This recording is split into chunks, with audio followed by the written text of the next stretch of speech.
Episode की शुरुआत में हम देखते हैं वो आदमी योर पर अपने वेपन से अटैक करने लगता है तो योर उसकी सारी अटैक्स को डॉज करने लगती है, पर योर उसके वेपन के कारण उसके पास नहीं जा पा रही होती है और उन दोनों को लड़ते देखकर वहां पर थोड़ी भीड़ इकट्ठा हो जाती है और ये देखकर योर कहने लगती है मुझे क्या करना चाहिए और ये हंगामे में बदलने वाला है। पर तभी वहां पर आन्या आ जाती है और वो कहने लगती है वाह सर्कस की लेडी बहुत कूल है। तो ये सुनकर वहां मौजूद सारे लोग तालियां बजाने लगते हैं और कहने लगते हैं ये सिर्फ एक स्ट्रीट परफॉर्मेंस है। तो ये देखकर योर अपने मन में कहने लगती है उसने सचमुच मुझे बचा लिया और ऐसा लगता है कि मिस आन्या भी मुझे नहीं पहचानती। और ये कह कि वो उस आदमी की तरफ भागती है पर वो आदमी उस पर अपने वेपन से अटैक करने लगता है तो योर उसकी सारी अटैक्स को डॉज करने लगती है। पर तभी एकदम से उसे अपने पैर भारी लगने लगते हैं और वो अपने मन में कहने लगती है मैं आगे बढ़ने में झिझक रही हूँ पर मुझे उस जैसे वेपन से सीरियस इंजरी भी लगने की चिंता नहीं है, तो मुझे बस मार खाने का जोखिम उठाना होगा और उसकी चेन पकड़नी होगी और उसे नीचे खींचना होगा। और ये कहती है वो उसके अटैक्स को डॉज कर रही होती है और वो आदमी वहां मौजूद लोगों को देखकर अपने मन में कहने लगता है मैंने गड़बड़ कर दी और अब बहुत सारे लोग हमें देख रहे हैं तो शायद मैं यहाँ बाकी सभी लोगों के साथ उसे भी कुचल डालूंगा। पर योर बहुत तेजी से उसकी तरफ आ रही होती है जिसे देखकर वो आदमी डर जाता है और हड़बड़ाहट में उस पर अपने वेपन से अटैक कर देता है। पर योर अपनी निडल से उसकी चैन को जमीन में अटका देती है जिससे वो आदमी अपने वेपन को वापस नहीं खींच पाता है और योर बहुत तेजी से उसके पास में जाके बाकी बची चैन को भी पकड़ लेती है तो वो आदमी उस पर अपने वेपन से अटैक कर देता है पर योर उसी चैन से उसे डॉज कर लेती है और वो हवा में उड़ के उसी चैन से उसे बांध देती है और उसके वीक पॉइंट्स पर अटैक करके उसे बेहोश कर देती है और नीचे आके शो खत्म करने का दिखावा करने लगती है। तो वहाँ मौजूद सारे लोग उसके लिए तालियां बजाने लगते हैं और फिर वो सभी वहाँ से चले जाते हैं और योर भी उस आदमी को लेकर वहाँ से चली जाती है। और तभी आन्या को अपनी टेलीपैथी से लॉर्ड की आवाज सुनाई देती है तो वो सब पर वापस आ जाती है और वो अपने मन में कहने लगती है हीरो आन्या इस एपिक एडवेंचर से अपने एक्साइटमेंट को रोक नहीं पा रही है। और तभी लॉर्ड इस रूम से बाहर आ जाता है और वो पूरा जोकर लग रहा होता है और उसे देखकर वो एम्प्लॉय कहने लगती है आप लवली लग रहे हैं सर। तो लॉर्ड उससे कहने लगता है इससे कोई फर्क नहीं पड़ता कि तुम इसे कैसे देखती और मैं क्लियरली एक मजेदार और हैप्पी डैड हूँ। पर आन्या उससे कहने लगती है कि आप कोई लैमर हो सकते हैं। तो ये सुनकर लॉर्ड हैरान हो जाता है और फिर हम हैपून को देखते हैं जो कि रूम नंबर 8053 पर आया होता है और वो दो तार टाइप चीज से इस रूम का गेट खोल लेता है और उसके अंदर आ जाता है और वो वहाँ की स्मेल को सूंघ के कहने लगता है ये उन सुगंधों से डिफरेंट है जो मैंने मेंशन में नोटिस की थी और मुझे लगता है कि उसने अपने चेहरे के साथ साथ इसे भी बदल लिया है और मुझे लगता है कि जिस वूमन से कोई सेंट नहीं आ रही थी वो बॉडीगार्ड है। और ये क्या कि वो उस आदमी से कांटेक्ट करता है और पूछता है वो कहाँ जा रहे हैं पर उस आदमी को इस बारे में पता नहीं होता है। तो हैपून उससे कहने लगता है सबके रास्ते को ध्यान में रखते हुए कल रात या उसके बाद किसी समय डिफेक्ट करने की कोशिश करेंगे और जब वो समय आएगा तो उनके पास खुद को दिखाने के अलावा कोई चॉइस नहीं होगी। तो वो आदमी हाँ कहता है और फिर हम दो आदमियों को देखते हैं जो कि इन्फॉर्मर के बारे में बातें कर रहे होते हैं और उनकी सारी बातें ये आदमी सुन रहा होता है। और फिर हम आन्या को देखते हैं जो कि बहुत थक गई होती है और ठीक से चल भी नहीं पा रही होती है और कह रही होती है मम्मा मुसीबत में है। तो लॉर्ड से कहने लगता है मुझे यकीन है कि वो देर तक काम कर रही है लेकिन इससे तुम्हें कोई चिंता नहीं है और तुम्हारी सोने का समय बीत चुका है तो वापस चलो। पर आन्या कहने लगती है लेकिन आन्या का एडवेंचर अभी शुरू ही हुआ है और ये कह कि उसका सर वहां रखी एक चीज से टकरा जाता है और वो वहीं पर खड़ी खड़ी सो जाती है। तो लॉर्ड से गोदी में उठा के वहां से जाने लगता है और वो अपने मन में कहने लगता है उसने हमसे कभी कांटेक्ट नहीं किया इसीलिए शायद वो बिजी है। और फिर हम योर को देखते हैं जो कि कह रही होती है किसी ने हमारा पीछा नहीं किया और यहाँ कोई वायर टैप्स नहीं है तो लगता है हम कुछ देर आराम कर सकेंगे और जब तक दूसरी बोट नहीं आ जाती हमें यहीं छिपने में सक्षम होना चाहिए। और तभी उल्का का बेटा रोने लगता है तो उल्का उसे चुप कराने लगती है और फासिल यहाँ पर अपना असली रिएक्शन दिखाता है और वो कहने लगता है यार वो डरावना था और बेबस शिप के चारों ओर बंदूकें चलाते और हंसियां घुमाते रहते हैं और मैं घर जाना चाहता हूँ। तो उल्का से कहने लगती है इतना हंगामा करना बंद करो बेवकूफ और हॉनेस्टली तुम सचमुच एक कायर हो और ये इतना पैथेटिक है कि मैं लगभग रो सकती हूँ और वैसे तुम मेरे साथ क्यों आए और तुम्हारे पास खुद को इस खतरे में डालने का कोई कारण नहीं था। तो ये सुनकर फासिल शर्माने लगता है और वो कहने लगता है ऐसा इसीलिए क्योंकि तुम और मैं मेरा मतलब है कि प्लीज मुझे अंडर एस्टिमेट मत करो। और वो कहने लगता है मैं इतना खराब नहीं हूँ कि बॉस ने मेरे लिए जो कुछ किया उसे भूल जाऊं। और वो बताता है कि वॉर के तुरंत बाद जब खाने के लिए कुछ नहीं था तो मैं भूखा मर जाता। और हम उसके पास्ट का सीन देखते हैं उल्का उसे एक ब्रेड देती है और कहने लगती है इस बारे में किसी और को मत बताना। और ये याद करके वो कहने लगता है मुझे आज तक ठीक ठीक याद है कि उस ब्रेड का टेस्ट कैसा था और यही कारण है कि मुझे यहाँ रहने की जरूरत है और यहाँ तक कि अगर हैपून के गुंडे हमारे पीछे आ भी जाए तो भी मैं उन सबको पीट पीट कर नष्ट कर दूंगा। और तभी कोई उनका डोर नॉक करता है तो फासिल डर जाता है और योर गेट खोलती है तो वहाँ पर डायरेक्टर होते हैं और वो अंदर आके योर से कहने लगते हैं इससे पहले तो हमारी सीक्रेट नॉक के बारे में भूल गई और गेट के करीब गई है ना। तो इसके लिए योरो ने सॉरी कहती और डायरेक्टर कहने लगते हैं मैं चाहूंगा कि तुम तीनों कल आराम करो और मैं फॉरगर को गेट पर पहरा देने के लिए छोड़ दूंगा। और ये कह कि वो एक सूटकेस में से गन निकालने लगते हैं और कहने लगते हैं मैं इस फ्लोर के चारों ओर देखने जा रहा रहा हूँ और यदि संभव हो तो खतरों को कम करो। तो फार्सल उनसे कहने लगता है तुम लोग वास्तव में एक महान पीस हो और लोग तुम्हें मारने की कोशिश कर रहे हैं और तुम बहुत शांत हो। तो डायरेक्टर उससे कहने लगते हैं ये हमारा मिशन है और जब तक हम लोग इंसान बने रहेंगे संघर्ष कभी खत्म नहीं होगा, चाहे वॉर टाइम हो या पीस टाइम, और हम अपनी कंट्रीज के लिए सोल्जर से बढ़कर कुछ नहीं है। और ये क्या कि वो रिवॉल्वर अपने कोट में रख लेते हैं और वो और से कहने लगते हैं मिशन पर कंसंट्रेट करो नहीं तो हम सब मारे जाएंगे। और ये क्या कि वो वहाँ से चले जाते हैं और कहने लगती है डायरेक्टर सही है तो बेहतर होगा कि तुम तीनों आराम करो और प्लीज अपने जूते पहन कर रखें ताकि जरूरत पड़ने पर हम तुरंत आगे बढ़ सकें। तो ये सुनकर फार्सल हाँ कहता है और वहाँ की लाइट्स बंद कर देती है और वो गेट पर कुर्सी डाल के बैठ जाती है। और टाइम बीतता जाता है, रोलका को नींद नहीं आ रही होती है और फार्सल घोड़े बेच के सो रहा होता है और भी जागी होती है और वो खुद से कहने लगती है जरा सोचो मैं कभी भी लॉर्ड या मिस आन्या से कांटेक्ट नहीं कर पाई और मुझे अपने पैरों में भारीपन महसूस हुआ, शायद मैं डर रही थी कि मुझे चोट लग जाएगी और यदि वे दोनों कभी मुझे इतनी बुरी तरह हर्ट देखें कि मैं इससे उबरने के बारे में बात ही ना कर सकूं तो मैं अब अपने घर में नहीं रह पाऊंगी और मुझे अपनी प्रायोरिटी स्ट्रेट करने की जरूरत है। और ये कह कि वो अपनी पूरी फैमिली को याद करने लगती है और कहने लगती है मैं कौन हूँ और ये किस लिए कर रही हूँ। और फिर सुबह हो जाती है और हम फ्रैंकी को देखते हैं जो कि बॉन्ड को घुमाने के लिए आया होता है पर वो बहुत थका हुआ होता है और कहने लगता है मैं सुबह सुबह कुत्ते को वॉक पर क्यों ले जा रहा हूँ। और ये क्या कि वो बॉन्ड पर भड़कने लगता है और कहने लगता है मैं पालतू जानवरों की देखभाल करने वाला या बच्चों की देखभाल करने वाला भी नहीं हूँ। और तभी वहाँ पर एक लड़की आ जाती है और वो बॉन्ड को देख के कहने लगती है कितना क्यूट डॉगी है और फ्रैंकी से कहने लगती है मैंने तुम्हें पहले नहीं देखा है और क्या तुम यहाँ आसपास रहते हो। तो फ्रैंकी हाँ कहता है और फिर वो लड़की वहाँ से जाने लगती है और फ्रैंकी से कहने लगती है मुझे उम्मीद है कि मैं तुम्हें फिर कभी देखूंगी। और ये कह के वो वहाँ से चली जाती है और फ्रैंकी बॉन्ड से कहने लगता है तुम मेरे साथ रहना चाहते हो। और फिर हम लॉयड को देखते हैं जो कि कह रहा होता है मेरा नाम ट्वाइलाइट है और मैं वेस्टल्स का बेस्ट स्पाई हूँ और चाहे सिचुएशन कैसी भी हो मुझे हमेशा कूल रहने के लिए ट्रेंड किया गया है और मेरी स्किल्स में से प्रत्येक को उनकी पीक तक पहुंचाया गया है। और वो आन्या को याद करके कहने लगता है मैं खुद से आगे निकल गया था और इस दुनिया में आज भी कई चीजें अनजानी है और मैं केवल इन्फॉर्मेशन और एक्सपीरियंस के बेस पर ओवर कॉन्फिडेंट नहीं बन सकता। और वो कहने लगता है डेथ इविल स्पिरिट्स जिन्हें हम अपनी आंखों से नहीं देख सकते तो ये ना जानना कि वे कौन है या क्या है डर उत्पन्न करता है। और कुछ लोग इस फैक्ट को एक्सेप्ट कर लेते हैं कि ये बातें समझ से परे हैं और दूसरों को लगता है कि वे जानते हैं और हर चीज पर लेबल लगा सकते हैं जिससे उनके दिल को राहत मिलती है। और मैं एक सीक्रेट एजेंट हूँ और मैं अननोन से नहीं डरता पर मुझे इससे डरना चाहिए और फिर इससे निपटना चाहिए और इस क्रूज के दूसरे दिन मैं किसी तरह अपने सामने आने वाली कठिन बाधा को पार कर लूंगा। और ये सब कुछ लॉर्ड अपने मन में कह रहा होता है और आन्या सो रही होती है। और फिर हम डायरेक्टर को देखते हैं जो कि उन दोनों बंदों से कह रहे होते हैं ऐसा प्रतीत होता है कि कल रात मिस्टर और मिसेस के बीच भयानक लड़ाई हो गई पर इसकी चिंता मत करो, तुम दोनों ने कुछ भी गलत नहीं किया और मैं फैमिली का ख्याल रखूंगा और तुम दोनों आज जो चाहो वो करने के लिए फ्री हो। और ये कह कि डायरेक्टर वहाँ से चले जाते हैं। और फिर हम आन्या को देखते हैं जो कि ये कहते हुए आगे जा रही होती है हीरो आन्या का एडवेंचर दूसरे दिन भी जारी रहेगा। और वो लॉर्ड की तरफ देख के अपने मन में कहने लगती है मैं कल जल्दी सो गई थी लेकिन मुझे जल्दी करनी होगी और मम्मा को ढूंढना होगा ताकि मैं उनकी मदद कर सकूं और मुझे पापा को खोने के लिए कहीं ना कहीं पता लगाना होगा। और ये कह कि वो लॉर्ड को वहीं पर गोल्फ खेलने के लिए ले जाती है और अपने मन में कहने लगती है जब पापा गोल्फ पर ध्यान दे रहे हैं तो मेरा प्लान वहाँ से चुपचाप निकल जाने का है। पर लॉर्ड का एक भी गोल मिस नहीं होता और ये देखकर वहाँ मौजूद लोग और अन्य शौक हो जाती है और लॉर्ड उसे गोल्फ खेलने के लिए कहता है तो अन्य गोल्फ खेलने लगती है पर उसके सारे ही शॉट मिस हो रहे होते हैं और इससे उसका दिमाग खराब हो जाता है। और लॉर्ड उससे कहने लगता है लंच टाइम हो गया है पर अन्य उससे कहने लगती है अन्य तब तक खेलती रहेगी जब तक ये अंदर ना चला जाए। तो ये सुनकर लॉर्ड अपने मन में कहने लगता है मुझे लगता है कि जब तक वो इसमें अंदर नहीं हो जाती मैं उसे खेलना जारी रखने दूंगा। और फिर हम देखते हैं अन्य खाना खा रही होती है और अपने मन में कह रही होती है मैं पापा की ट्रैप में फंस गई और समय बर्बाद कर दिया और मुझे अगले प्लान पर सोचना होगा। और फिर वो लॉर्ड को लाइब्रेरी ले जाती है पर खुद वहाँ जाके मांगा पढ़ने लगती है और खुश होने लगती है। और फिर वो लॉर्ड को पजल सॉल्व करने के लिए, स्केटिंग के लिए और मैजिक देखने के लिए ले जाती है लेकिन वो वहाँ खुद ही मजा करने लगती है और वो लॉर्ड को कहीं भी बिजी नहीं कर पाती है। और फिर हम देखते हैं अन्य खाना खा रही होती है और अपने मन में कह रही होती है पापा से एस्केप नहीं कर पाई और अब डिनर का समय हो गया है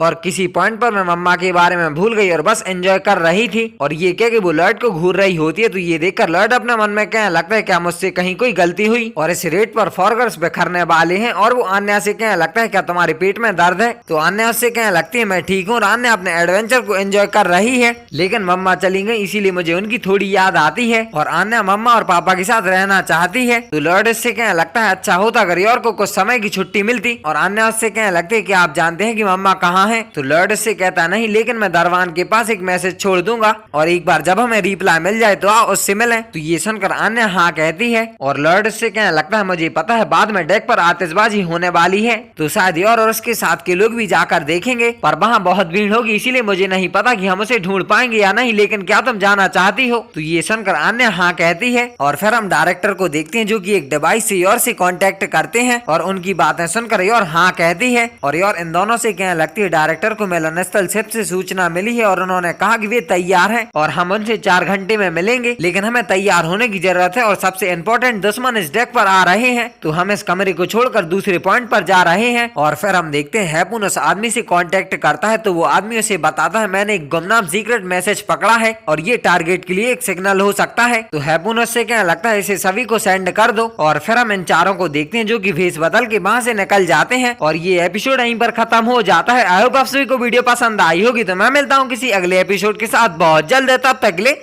बाय बाय।